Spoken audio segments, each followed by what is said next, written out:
আমার নাম রিয়া। আমি তখন ক্লাস 6-এ পড়ি। আমাদের স্কুলটা অনেক বেশি পুরনো ছিল।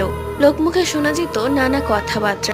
রাতের বেলা সেই স্কুলে নাকি কেউ একজন হাঁটা চলা করে। দারোয়ান এই কথা বলেছে, কিন্তু সেই স্কুলে রাতের বেলা দারোয়ান ছাড়া আর কেউ থাকে না। তো যাই হোক, আমাদের সেই স্কুলের ছাদে যাওয়া নিষিদ্ধ ছিল। তবুও আমাদের খুব জানতে ইচ্ছে করছিল ছাদে কি এমন আছে যে ছাদে যাওয়া নিষেধ। যার কারণে আমরা 4 বান্ধবী মিলে ঠিক করলাম যেভাবেই হোক ছাদের চাবি চুরি করে ছাদে যাব এবং গিয়ে দেখবো ছাদে কি এমন আছে যে ছাদে যাওয়া নিষেধ।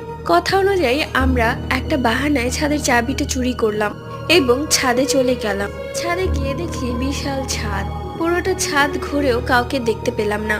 এরপর যখন নিচে নেমে আসবো ঠিক তখনই আবারও পেছনে ঘুরে তাকাই, দেখি একটি কালো ছায়া আমাদের দিকেই তাকিয়ে আছে। আমাদেরকে দেখা মাত্রই সে আবার ছাদের দিকে চলে গেল। আমরা বেশ ভয় পেয়ে গেলাম।